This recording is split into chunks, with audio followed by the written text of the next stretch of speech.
at various points over the dirty brown park. The vast park quietly shimmered in the oppressive sun. The boathouse sat sadly hunched over the shoulder of the lake, the dirty muddy water lapping softly at its withdrawn feet. Up the hill to the west, the red tiled roof of the cathedral was visible half hidden among the tall dark blue dams. The gaunt walls giving it an appearance as ominous as the castle of Count Dracula. Among the trees higher up the hill, there were more modern fortresses, the ministerial offices, towering over the edge blue guns with youthful impunity, hundreds of glass windows winking at the park below. Across the park from the ministerial offices was the city itself, lying low, a dormant dragon rolling with dog-cart traffic. The huge highway stretched out between them to restrain the city from intruding on the park. From the park grounds, if one lay facing east, one looked up straight into the frowning faces of the Parliament and City Hall clocks. Every hour on the dot, the two struck suddenly together, regulating the tired city's pulse and reminding the park owners just how many hours they had wasted lying idle, pleading with them to get up and be useful. Mostly the pleas went unheeded, but every now and then a misplaced person rose with a start, squinted up at the clocks, accusing fingers and brushing grass and dust from his bottom, slammed repeatedly across the highway into the city maze. Others shook their heads defiantly at the instant clocks, cursed them loudly and facing the other way, went back to sleep. These were the insolent few. If they had anywhere to go at all, they certainly did not want to go there. Okay, we stop there because that is the first episode. Now we go back to page 6 and check on what has been said. Incident in the park. So what is happening in the first 3 paragraphs? Anything you've gathered from there? So we have been told the drought had taken heavy toll of the park. So now the ground was dusty, brown and bare. Remember, this is a short story. That detail it's enough to help you write something about what is happening. Why do you think the ground is bare?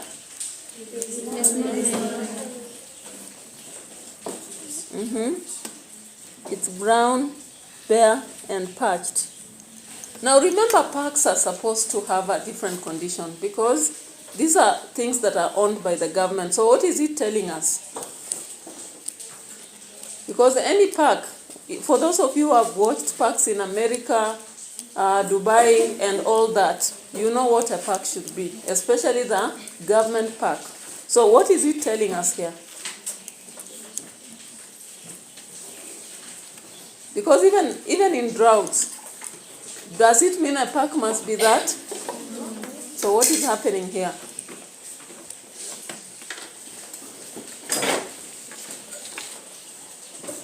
What is happening?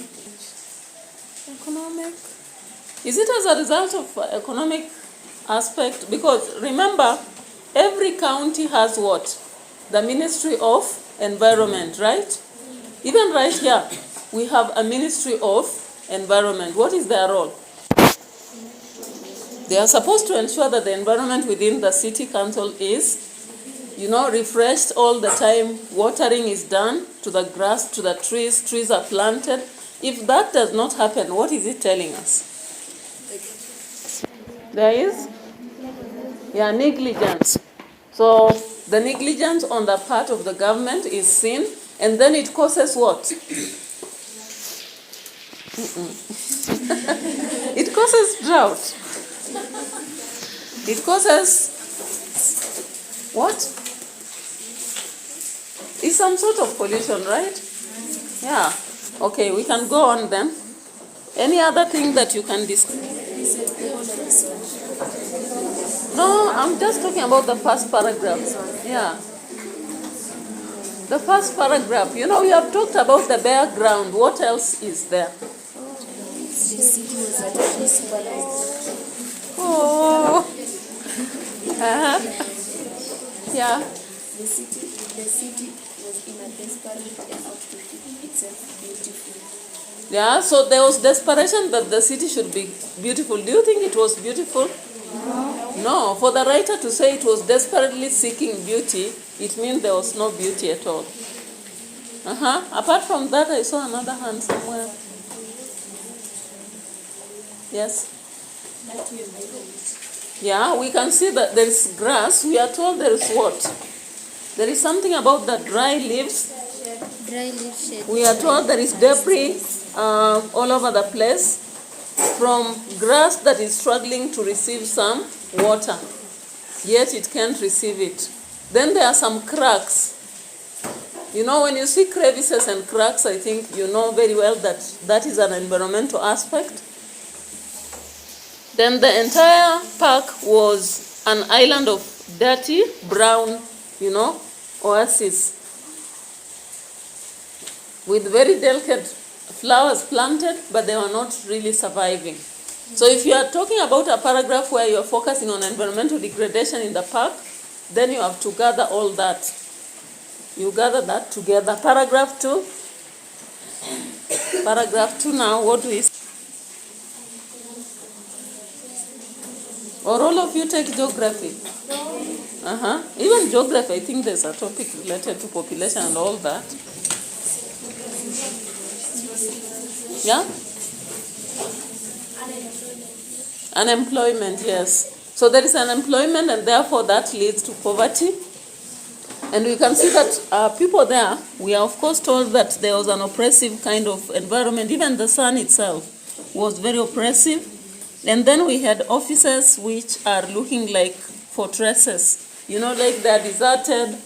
They don't have a life in it. So it is an indirect symbolism behind what is happening there. Anything else from that paragraph? Yeah? Just be confident and say what you are saying. What is happening also? What else is there? Yes.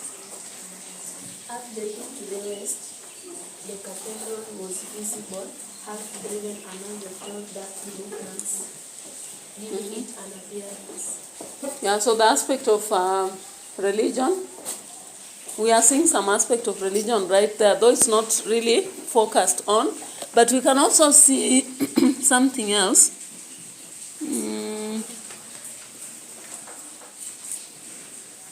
When they tell us about the dirty water, did you see that? Yes. Why did you not speak about it? Yes? You wanted? You people are funny. Now, let's go to paragraph 3. Paragraph 3, what else do you see? Yeah, idlers. Most times because of unemployment, we find idlers in cities. Even here in the town here, you will find people are just there. You don't know what they are doing, but they're just there. Why do you think they're idle there? Yeah? Unemployment, of course, and poverty leads to that. Because they don't have what to do, and they find home, maybe they cannot stay in their houses, so they come to the park and just sit there. So what exactly Uhuru Park, possibly? But then in the exam, you don't have to write Uhuru Park, because in the story, they never told us that. Okay? So what else is there? There's something else there.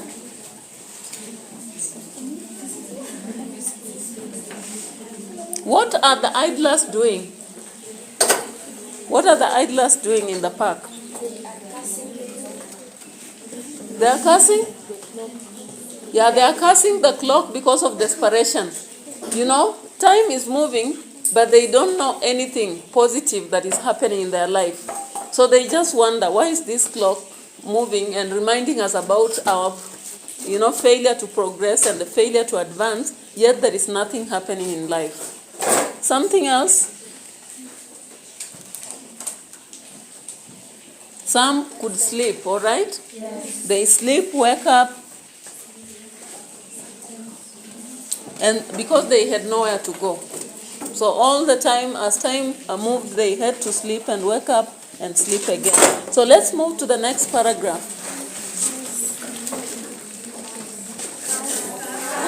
Brake on the highway, brakes shrieked, ambulance went away, racing against death, half a kilometer away, trains whistled urgently, time to go where? The park people were there to stay, they had arrived, the sounds were sounds from another world. On the stroke of one, the dam burst. A flood of angry office workers gushed out of the ministerial offices and infuriated down the hill. They came in armies. Time had once again thrown the floodgates open. They swam down the hill into the park, past the first ice cream man, round the legs to the eastern exit. The second ice cream man blocked the only way on the highway. Determined to make a sale today, the storm swirled around him and over him and away. Today, like yesterday and the day before, not one bar of ice cream was bought by the hungry ones. Once across the highway, the waves disintegrated into individuals and dispersed. Some rushed for the rich roasting places down River Road. Others joined the queues at the numerous fish and chips joints where they beautifully swallowed soggy fried chips with watered down ketchup. In a few seconds, the thousand or so strong swarm had been swallowed up by the yawning concrete jungle. With its usual idle curiosity, the sleepy park witnessed this spectacle. The park waited.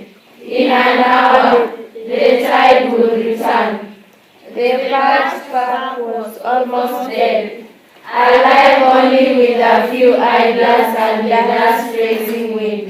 The dry fallen leaves scampering to hide from the hot breeze which, like the hungry humans, blew down the narrow path, across the highway and into the humming city. The ice cream man's bell still rang lonely and unwelcome like a lost leper's warning bell. Okay, up to there, because the next will be a different episode. Now, what happens between the paragraph cars braid up to where we have arrived? Maybe we can deal with the first two paragraphs and go on. What have you seen in the first two? Yeah?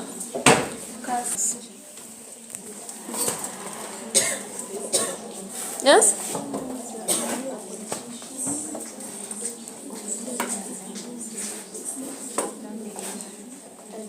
And you can combine that with the next, because there's no much in this paragraph, but when you go to the next one, you get some information. Yes.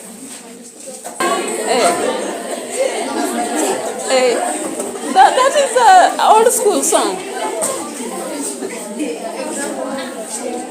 I think the song that rhymes with that, there is a song by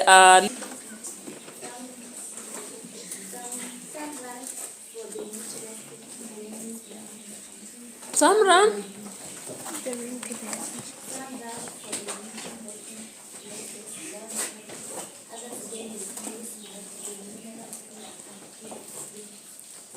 Did we see all of us that part of Poor Jean that she's talking about?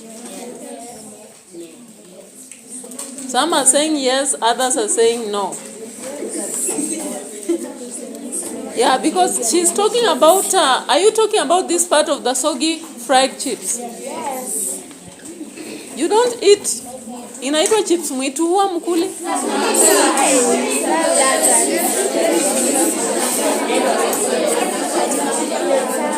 So are they prepared in a poorly, a poor hygiene environment? Yes. You know, when they say soggy, there is chips that is supposed to be crunchy, and that is the best. But most people eat chips that is not properly cooked because it is having a lot of oil. And it's as a result of, every other person is preparing cheaply to sell it. But when you go for the crunchy chips are expensive because they are done in specific machines and all that. Are you seeing?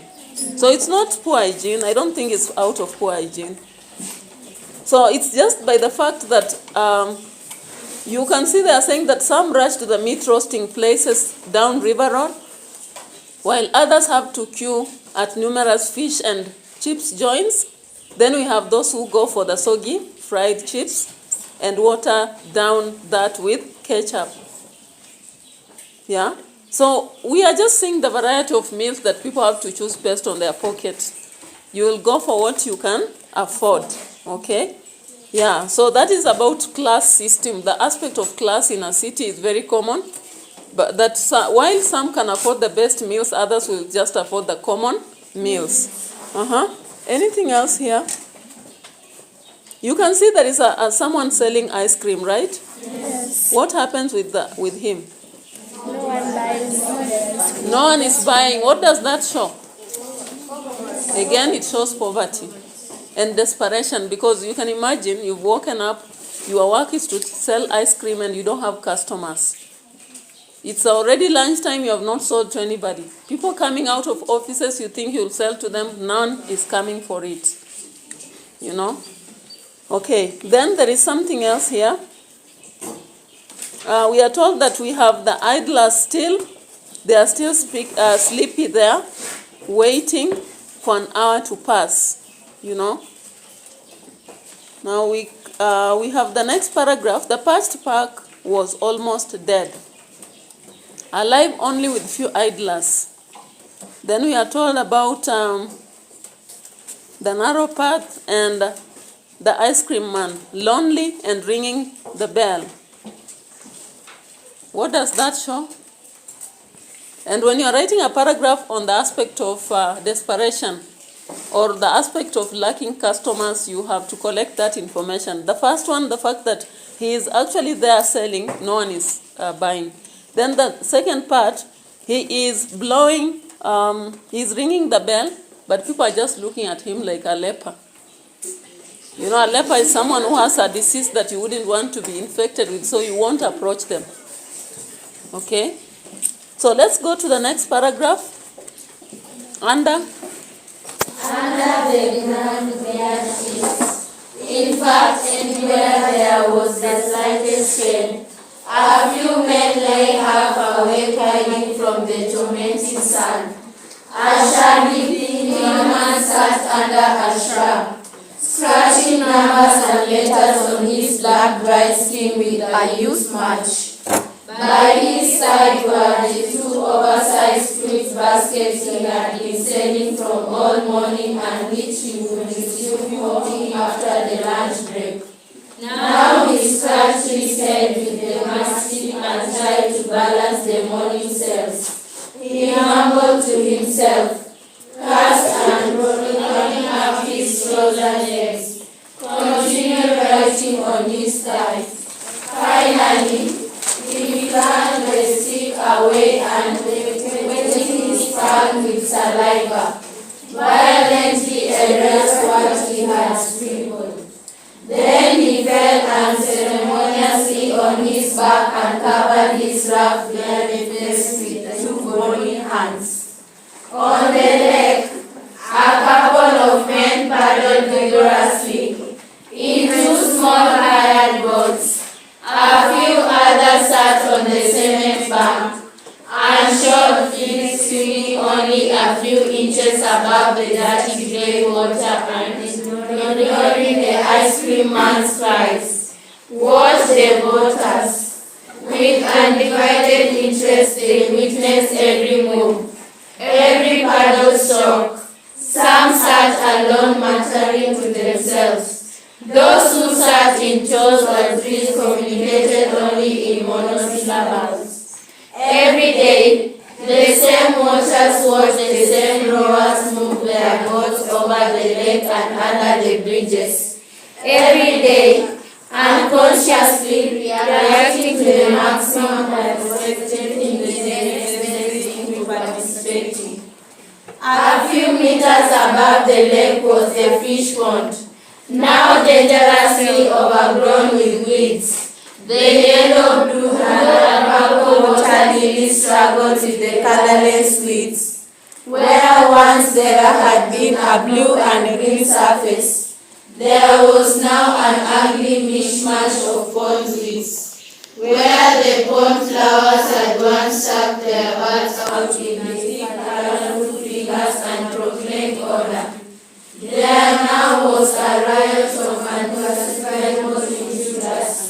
With bastard flowers, the park soil of the northern bank of the fish pond had collapsed and reclaimed it, thereby forcing the murky brown water and the beautiful fish into the deeper further end. A hairy loafer wearing worn slippers sat on a board inscribed with the words, do not feed fish, by order.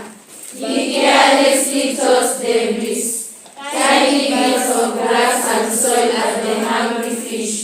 The shoals of red, black, and white fish, some only a few inches long, others almost a foot, fought for the fragments before they realized they were identical. But every time a particle hit the water, they all went for it. The idlers sitting on the banks lingered and threw more rubbish into the water. Every now and then he stopped, hand raised in the process of dropping something, and with sharp dark eyes followed the darting movement of the fish.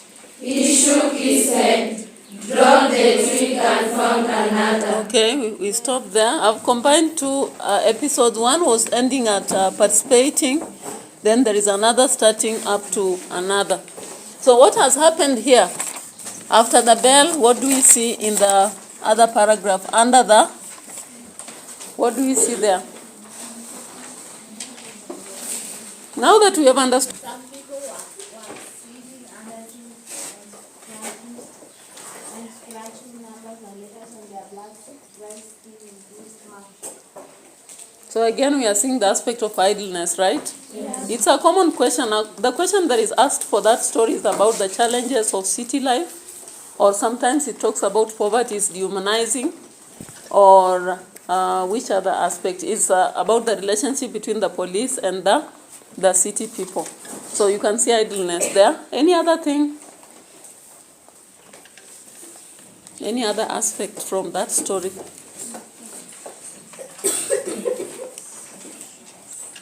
Only one person is giving information. What does that mean? The rest of us, we are tired. Yes? Let's participate, yes.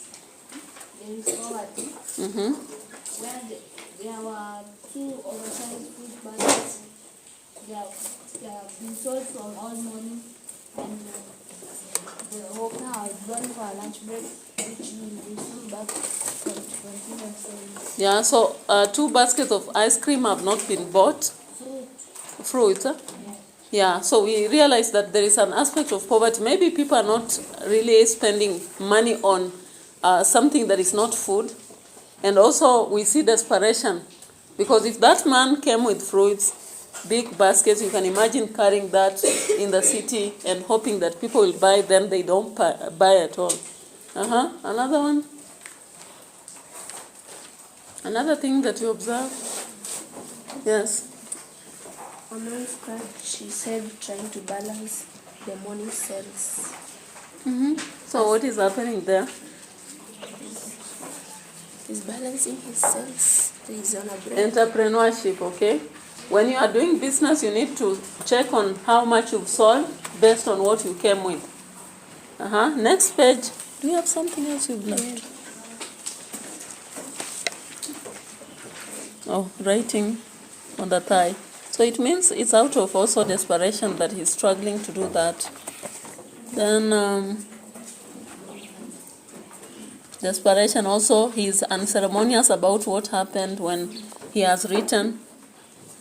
So he scribbles, he erases, because he's imagining how much capital he put in the trade, yet he has not received anything. The paragraph on the lake, what does it cover? On the lake. That paragraph on page 8. What does it have? Yeah? Unemployment. What do you see to tell you that?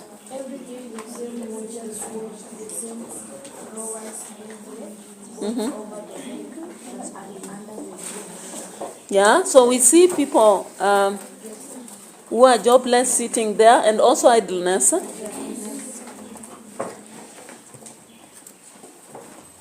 Anything else? What about the boaters? Yeah.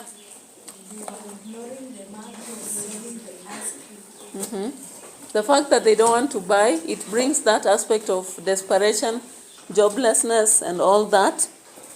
What about the boats? There is something about the boats.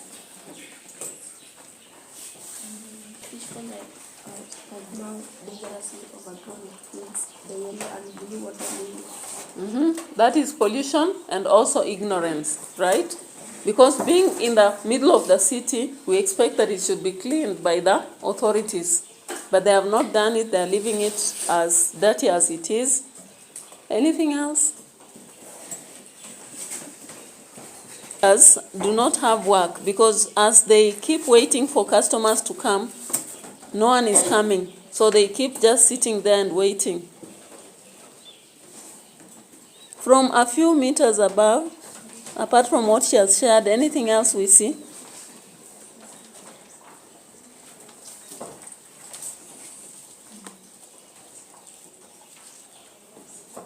Yeah.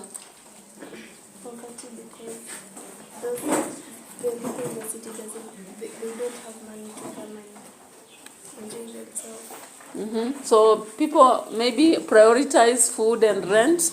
They don't have money to come to the dam. Yes? The fish ponds are polluted with water weeds. Yeah, the seaweeds, they are filling the water so that it's murky brown, and the fish pond is almost collapsing. Okay. Then the next, the hair loafer, what does it tell us? Yeah. Yeah? There is poverty, because we are told the hair loafer has what? Yeah, because you people normally tell you in school don't put on slippers, because so that you don't go to work later and you find yourself with slippers, or slippers in the middle of Nairobi town. Yeah, it's you can have flip-flops, but not slippers. It has a depiction that is different. Slippers are supposed to be used when you're going to bed, but not in the middle of the city. Even in class, don't use it. Now that you've told me it depicts poverty, I shouldn't expect you, don't put it on, because you are manifesting something negative about yourself. Anything else? Yeah. There is water pollution. The idlers sitting on the banks sneaked and threw more rubbish into the water. Yeah, so the idlers there are also practicing water pollution, because they throw some debris in the water. And some of you read it as debris. Remember, it's tasted in paper 1. It's debris. That S is silent. What else did you see?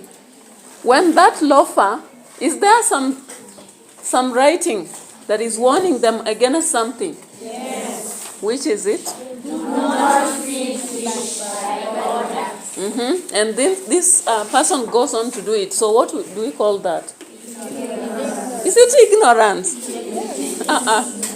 It's not ignorance. If they have written in this school, don't urinate here, because that is the common writing we see all over the places, and you do it there. It's not ignorance. Ignorance means you don't know, but you know. Negligence. Negligence, but more of lawlessness. We call it lawlessness in this story, and that is one of the aspects of city life. Most people in the city practice lawlessness in terms of driving, even selling goods where they shouldn't sell, and also, they don't consider the subscription written. When they have written here, don't smoke here, you'll find somebody standing right there smoking.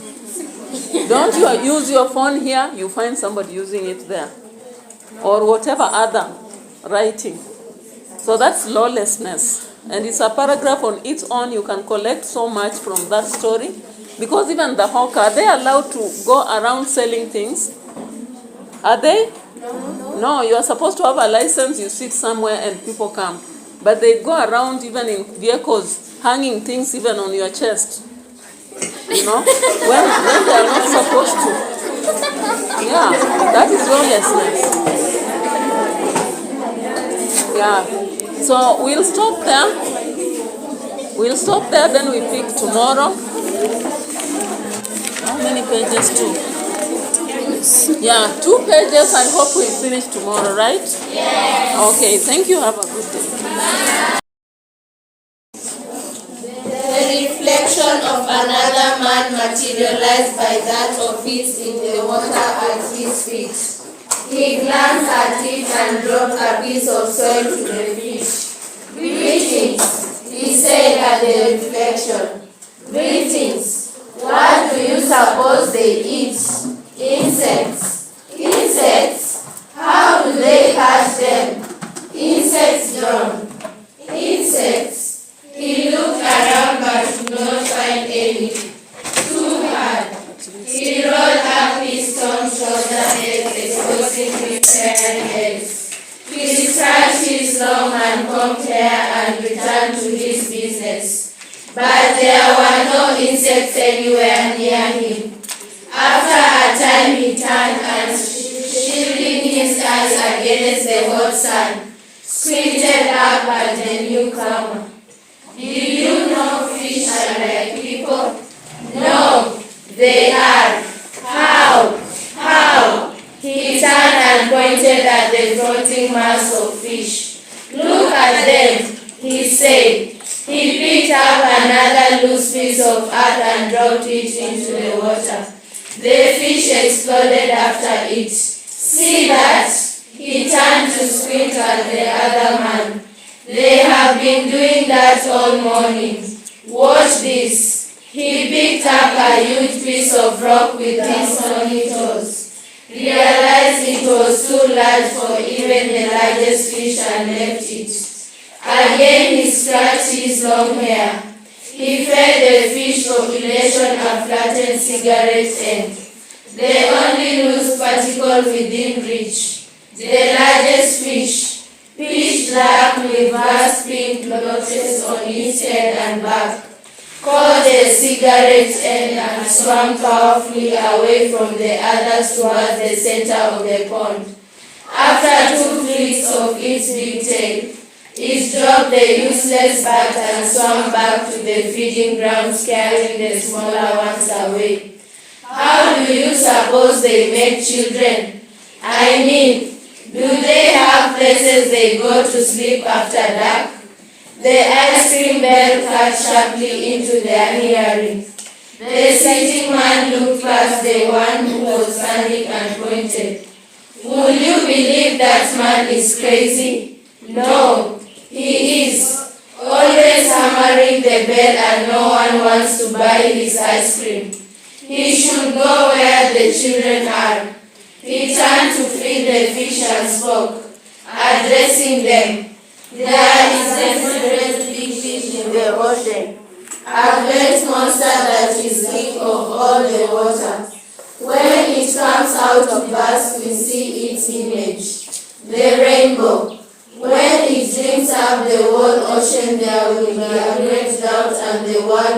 come to an end. How do you know? I heard some men talking once. He turned and, shielding his eyes from the sun as before, squinted at the man beside him. Do you suppose this is true? No. Have you seen the ocean? Once. How big is it? Big. Is it? He waved a limp hand at the lake. 100 times as large. More. He licked his dry lips. 1,000 times maybe. Much more. Oh, he grimaced. The story of the kingfish could be true then. Could be? But he scratched his head. What would such a huge monster eat? Other fish. He turned to scrutinize the gliding fish curiously, wondering, and for a long while he was silent. His stomach rumbled. Suddenly he turned. His red eyes hungrily set on the other man's cigarette. He rubbed his nose restlessly. Do you suppose you would allow me a puff from your cigarette, Mr. The stranger reached into his pocket and offered him an unsmoked one. Overwhelmed, the man gasped and rose to his quaking knees. Thank you, he said, declining the match. You are my brother. Then he suddenly bent and grabbing the large rock at his feet now gently at the river fish. Damn bastards, he said, before buzzing away across the park pocketing his cigarette. Okay, up to there we have the end of that episode. So let's discuss what happens. Sitting beside the lake, the pond, he was throwing soil in the pond. So the fish came and they did not eat.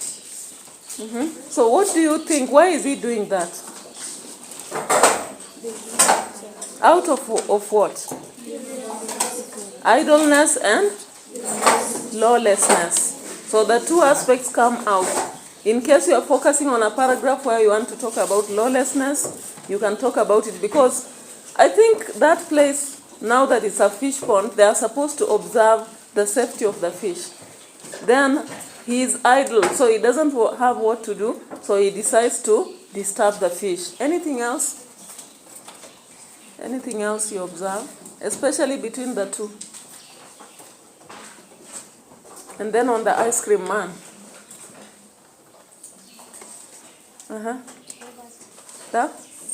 Why? What suggests poverty?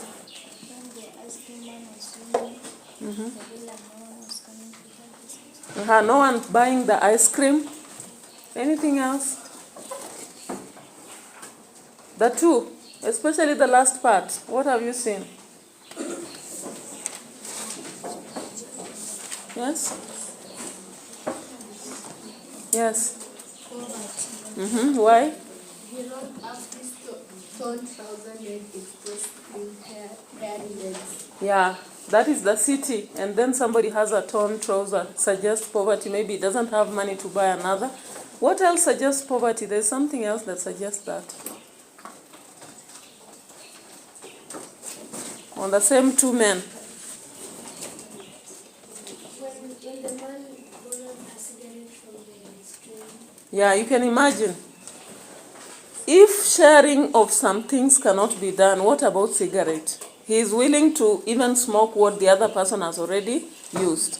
And when he's given, you see his signal. He leans and really appreciates, meaning he did not have money to buy his. Yeah. And again, the fact that they are smoking in the park, what do you realize about that? Because a park is a place where it's a public one, yeah. Yeah, pollution which is under lawlessness, but you can treat it as pollution on its own. When you're writing the paragraph and you consider the pond, then the general environment of the park, and then now these ones who are smoking. I think we can proceed now. That's our next episode now. Or do you have something else someone wanted to share? Okay, let's proceed to the next part. The park was astir. The tide was returning. By the eastern exit, 2 city constables demanded to see the ice cream man's license. As before, the returning crowd swirled around them unnoticing. The officers trickled out of the rambling city streets and alleyways at the edge of the highway waiting for a break in the traffic. Slowly, they flowed back across the park and up the hill. Bodies rose like zombies from under the shrunken trees and shrubs. Flung away the newspapers in which they had wrapped the potato chips and headed back to their stations. Those who had been able to afford to drink milk inflated the packets and exploded them under their right feet. In this manner, the fruit seller expressed his opinion of the world. Stopping, he lifted the large fruit basket to his shoulders, one on the left, one on the right. In this manner, the fruit seller expressed his opinion of the world. Stopping, he lifted the large fruit basket to his shoulders, one on the left and one on the right. Slowly he slouched back to the path that crossed the park east to west, still muttering to himself. He had just regained the pathway where the 2 city constables accosted him. He stopped with a start, confused. He looked from one to the other and lowered his burden on the park. "Your license," the constable repeated. "License?" The old man nodded uncomprehendingly and reached into the pocket. "License." He searched himself for a few seconds. He shook his head, shrugged and helplessly spread his hands. "Home," he said faintly. "Home," the constable repeated. "May we see your identity card?" The old man made a shorter search this time. He looked up, shaking his head sadly. "Home," he said, extending his hand. "I have 5 shillings. The constables now looked at the money in the old man's hand, then looked at one another. One shrugged. "That is all I have made today," the fruit seller said. The constable grabbed him by the worn coat and shoved him along. "You will explain to the judge," he said harshly. "No license, no identification." The other picked up the fruit baskets. The 3 traveled along in the direction of the city. "I swear by my mother that is all I have," the old man pleaded with the one holding him. "You can't take me back to that judge. The man will have me hung this time. You see, brothers, I have got this other case coming up next week and I was only selling this time to afford the fine. You know the way the judge is a tyrant." The 2 looked up sharply. "Sorry," the hawker said quickly. "I mean the man is crazy. I mean he will surely have me frustrated this time. I have a wife and children and..." They remained unimpressed. "I have 10 shillings, he said desperately. "That's the truth. I swear by my mother's. You got to let me go."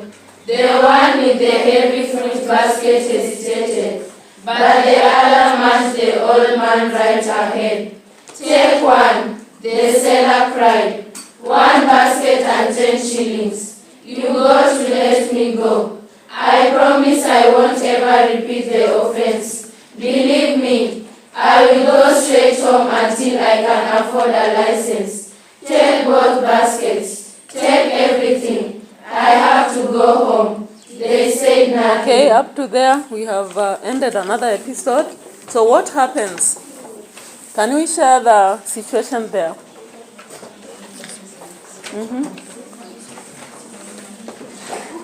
Okay. I thought someone would quickly speak. Yeah. The old man was busy selling fruits. Many constables approached him and asked him for this business license. He didn't have to say that. They told him to bring his ID and I think that it's in the They wanted to arrest the guy. But Do you believe that this man did not have an ID? Maybe the license, yes, but do you think he didn't have an ID? Why did he not give? Because he tried to check. He knew very well he has. For the license, he cheated and said it's at home. But for the ID, possibly he had. Why did he not give to the police, to the constables who are the council, the city council officers? Anyone who knows why he didn't give? Why are the police not just taking him for once and arresting him? The constables. Because they have found he's selling, he doesn't have a license. Why do they start to bargain with him? What do they want? So they want a bribe, but he gave them how many shillings? 5 shillings. Then later on? 10 shillings. Why did they reject? It was too small for them. So they want a bribe but a bigger one. Because if they wanted to arrest, why were they bargaining? Now, why is the man afraid of being arrested, on the other hand? He has a wife and kids. Just that. He has another case that is pending. And again, the judge threatened him. Now, what does that tell us about the police? What does that tell us about the police? They are corrupt and they are also brutal, right? Because they are mishandling this man and the judge. How can a judge threaten that they can castrate you if you go back to court? That one is something that is brutal. Because in the law, if you have missed, let you be arrested and maybe put in jail for some period or made to pay money. Now, why doesn't the man have a license? He cannot afford, which means there is a state of poverty. Yeah. So when you are discussing poverty, also bringing the aspect of missing a license and saying he will go back home, work so hard and acquire it, it is one of the things. Do you know how much you need a license for small businesses? You have to check. A hotel, we have difference between a normal business, a canteen, then a shop, supermarket, brew selling places like, let's say where you're selling wines and spirits, then hotel, because they are different businesses. So all those have variety of prices, and maybe this man is really struggling. You can see he has 2 buckets of fruits, and it's already after lunchtime, which means he has not also sold, just like the ice cream man. Okay, is there something else we have not discussed there? I think we have almost covered everything. Yeah, let's proceed to the next episode.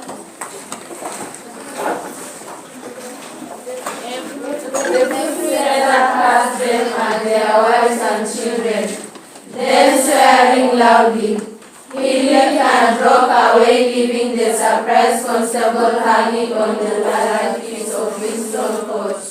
His surprise lasted a few short seconds. The constable shot after the fleeing man across the park, shouting for help from passersby. The one with the basket took 2 quick steps, found it impossible to run with the basket and followed slowly. He stopped to pick up his flying mate's fallen hat. The fleeing hawker put a couple of 100 yards between himself and his pursuers. He was certain he would find sanctuary in the crowded city. As he strode across the highway, a man nabbed him, alerted by the constable's shouts. He hits out, breaking free once more. Another man ran for him. Again he lashed out, savagely desperate and trying to run.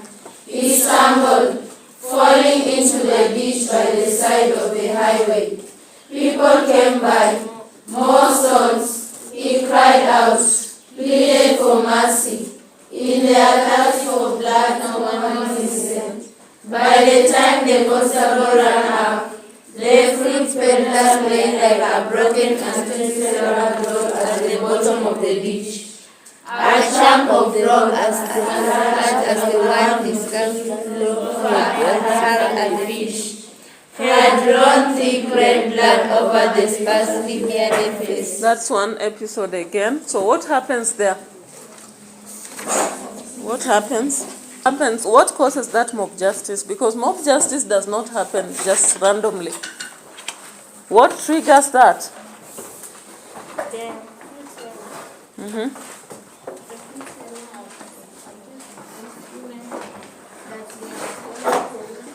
The husband?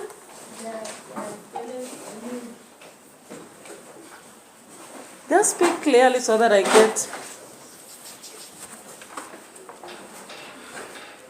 The two constables, what have they done that made the crowd conduct mob justice? They raised an alarm, right? Which means they shouted. And in the city, when people shout and you are running, people think that you are a thief. So then, he is killed by a crowd, which is mob justice. Mob justice, you know very well, you cannot address anybody to have been responsible. Once it's done, people go away. So whom do we blame for that death?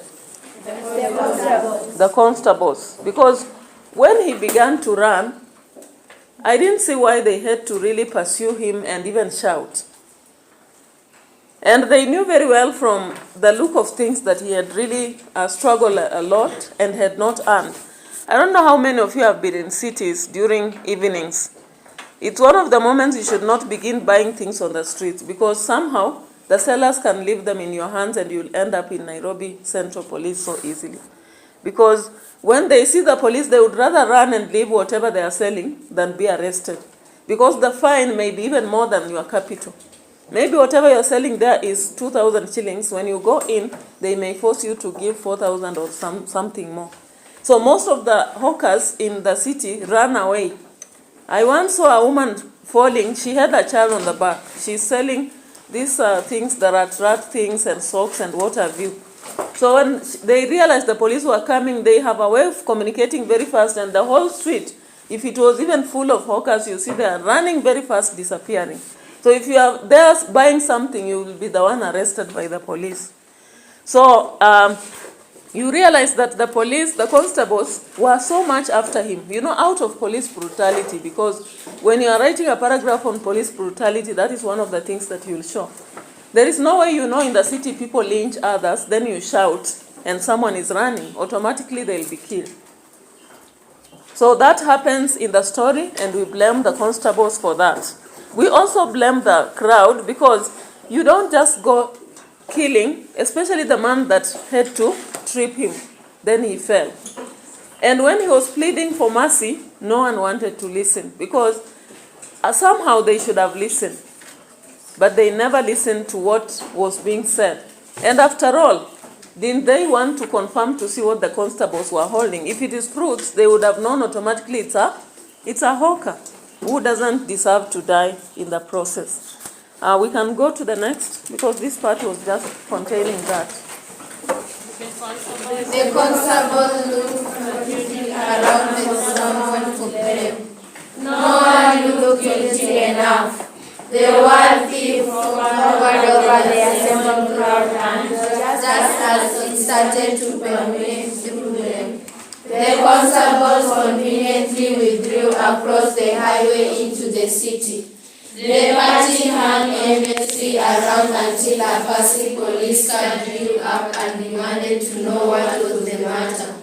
The inspector cut a path through the spectators, hopped into the ditch and went down on his haunches. He felt the victim's wrist, shook his head. He felt round the neck.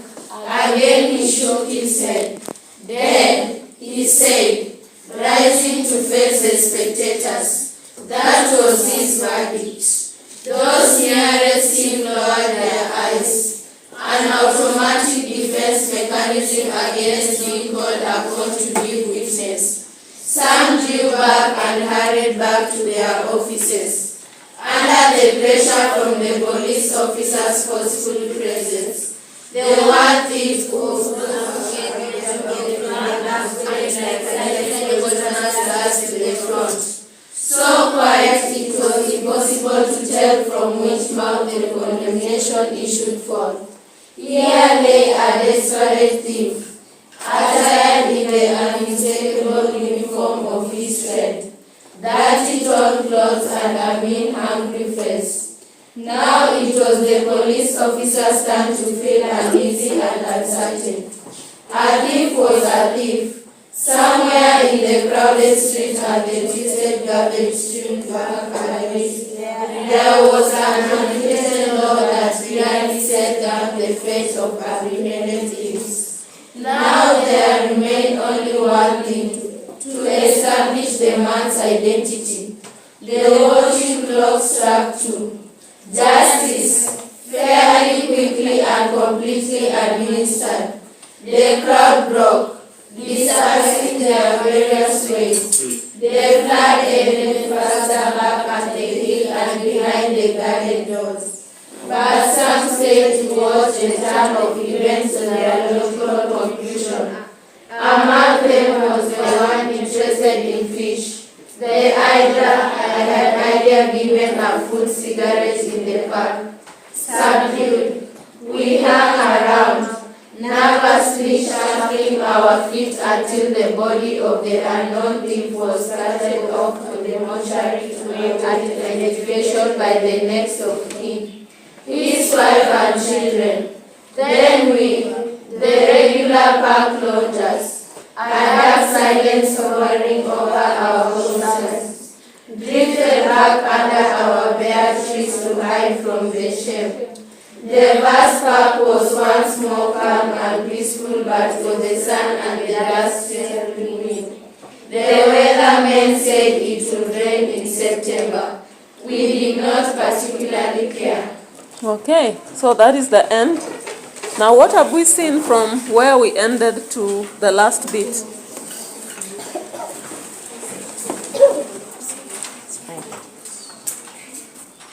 The hand came up so well, then I just see her dropping. Anyone? What happens here?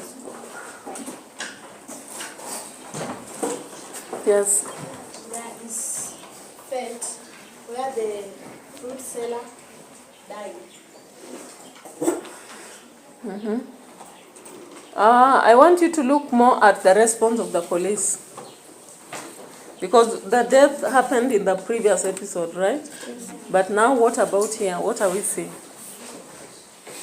The reaction of the police is what I want you to focus on. Even the constables. We have constables and police. You know, there is a difference between the council officers and the main police in the other levels. We have those two different levels, yeah. There was no one to blame, so the police said that the thief was just a thief. So they just generalize. The police have come. The constables, first of all, what did the constables do when they saw the mob justice having happened? They left, right? Yeah, they looked around, they didn't see anyone to blame, and they just disappeared. So that is one of the things when you're discussing police brutality or the treatment of the poor. You have to consider that. Then now you go to what she has shared, the fact that the police now come. There is a van that comes, the real police come, and what they decide to do is to just generalize. They don't want to investigate. They just generalize that this one is a thief who has died in mob justice, and therefore we have nothing to do. Then they collect the body to the mortuary and waiting identification by the family. So when you are answering, there is a question that is really asked from incident in the park. Once you are answering that, you need to actually use the fact of those episodes we've mentioned. We have about 4 episodes, but you focus on 3. The first one you've seen, the harassment on the streets. The way they raffle you, they want ID, they want leta kitambulisho ID na kivande. So they want all that.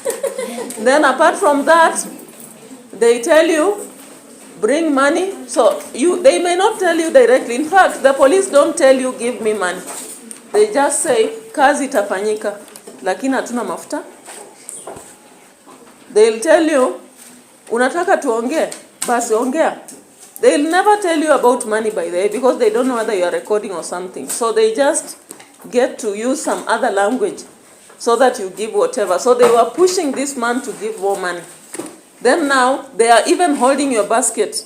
You know, in America, you don't arrest someone and now you are holding what they are selling, especially for the civil cases. This one is not a thief. How do you go carrying what they are selling? It's supposed to be the man to carry his stuff. So that's a form of harassment also. So you check the first part, the second, then now go to the part of the judge who threatens to castrate when you are in court, and then they tell you that. Then the next part is when they are trying to run after him, and then they shout. Then the man is killed, and they just walk away. Then the last bit is the police now come with the van. They don't investigate. They generalize and say this is a thief anyway. Then they have to look at the body and then later on collect and take to the morgue, awaiting for the final identification. So when you are writing that, there is the question that asks about poverty is dehumanizing. Using the story and incident in the park, write an essay. So when you are writing that one, sometimes you'll focus on that fruit seller alone and focus on it.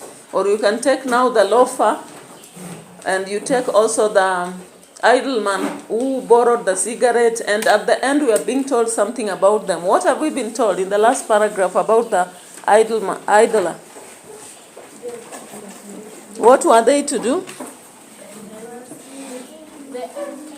They are just there even watching when the body will be carried.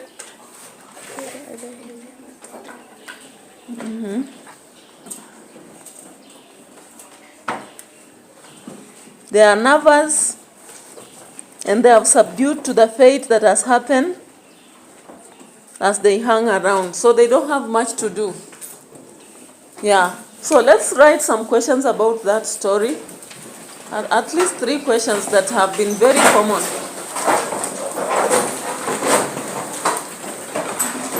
And you should try to answer them whenever you write so that we don't have a baggage.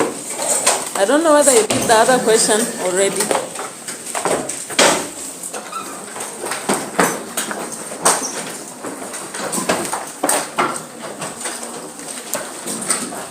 So question 1. Question 1. Poverty is dehumanizing. Poverty is dehumanizing.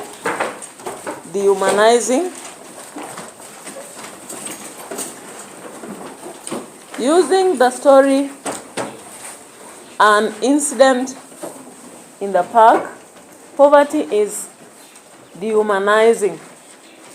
Poverty is dehumanizing. Right, add here D-E. D-E, then humanizing. Dehumanizing. Using the story an incident in the park by Major Mwangi, write an essay. So you are really showing how poverty can make you desperate and make your life so difficult and even make other people treat you in the worst way possible. Okay? The second question that has been very common from an incident in the park is that city life is not for the faint-hearted. City life is not for the faint-hearted. City life is not for the faint-hearted.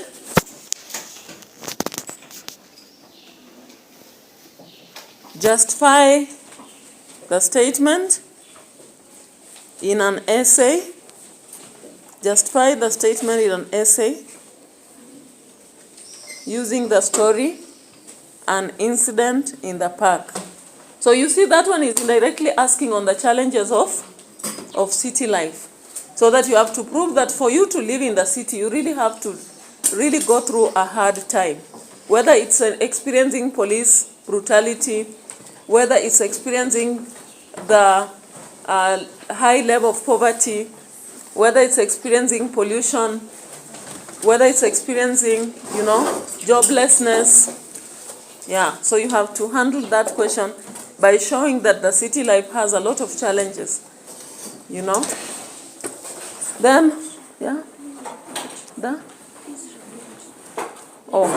I've said city life is not for the faint-hearted. City life is not for the faint-hearted. Then I've said, justify the statement in an essay using an incident in the park by Major Mwangi. Then the last question that has been very common is that police brutality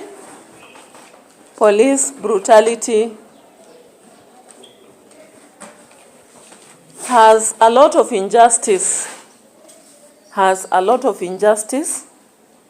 than justice. Do you agree? Police brutality has a lot of injustice than justice. Than, not done, than justice. Do you agree? Write an essay to prove your arguments using the story An Incident in the Park by Major Mwangi. So this one you have to focus on police brutality, whether it's the council, the constables, whether it's the police themselves, whether it's all that 4 paragraphs plus introduction and conclusion. So try your best whenever you have free time, try that. I hope by today you can manage to. Can you? Yes? Yeah, so that we can go to the third story, which is Ninema. Yeah, Ninema is so easy. That one will not take a lot of time. It's how many pages? 3 or 4? 2 pages, which is 4. We can finish that very fast. So have a good day.